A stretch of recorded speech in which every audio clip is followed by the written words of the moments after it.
चलिए यहाँ पे क्वेश्चन करते हैं हम लोग, ठीक है। कह रहा है कि उषा 90 मीटर वाले तालाब में तैरती है। कोई तालाब है, ठीक है, जिसकी एक छोर से दूसरे छोर के बीच की जो लंबाई वो कितनी है, 90 मीटर है।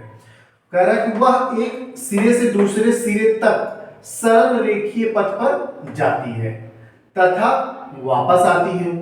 इस दौरान वह कुल 180 मीटर की दूरी तय करती है, ठीक है। कह रहा है कि 180 मीटर की दूरी 1 मिनट में तय करती है। तो उषा का औसत चाल तथा औसत वेग ज्ञात करिए। देखिए जैसे ये है तालाब, मान लीजिए, ठीक है, ये क्या गिवन है, हमारा तालाब है। अब कह रहा है कि जो तालाब है वो 90 मीटर लंबा है, ऐसे, ठीक है। तो उषा जब ए और बी पॉइंट है तालाब के, जब तैरती हुई यहां से यहां तक गई एक बार, ठीक है, फिर ये आई 90 मीटर गई और 90 मीटर आई, कुल 180 मीटर तय की, ठीक है। इसको तय करने में कितना समय, जाने और आने दोनों को मिला कितना समय लग रहा है, 1 मिनट लग रहा है। कितना लग रहा है, 1 मिनट लग रहा है। तो उषा का औसत चाल, ठीक है। अब देखिए क्या है कि औसत चाल बराबर क्या होगा, औसत चाल, औसत चाल बराबर क्या है, कुल दूरी, कुल दूरी चली गई, कुल दूरी बटे कुल समय, कुल समय,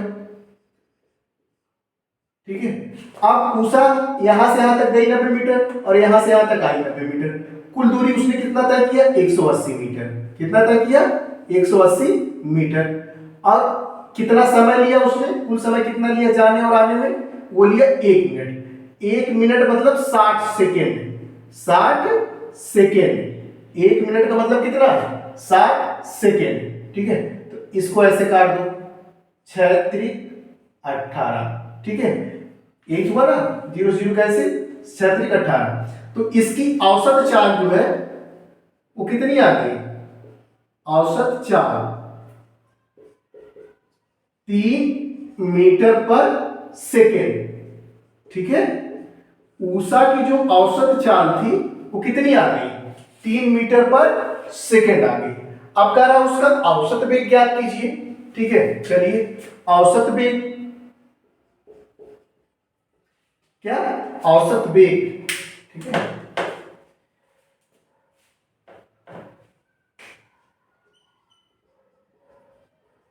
औसत वेग मतलब कुल विस्थापन,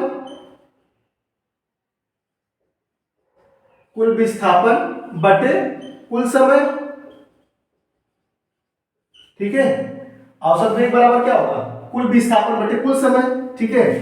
तो यहां पे मैं लिख रहा हूं औसत वेग। अब देखिए कि विस्थापन कितना हुआ।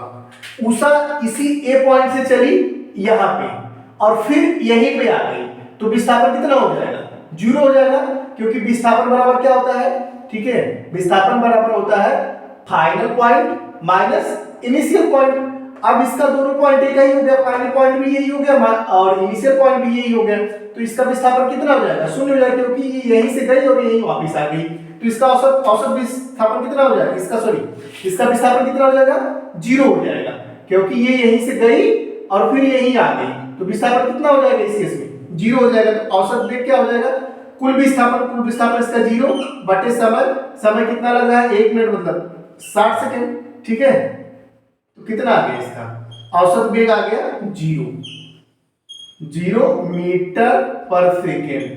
क्या आ गया इसका औसत वेग, पूछेगा तो वो 0 आ जाएगा, लेकिन औसत चाल की बात करेगा तो 3 मीटर पर सेकेंड आ जाएगा, ठीक है।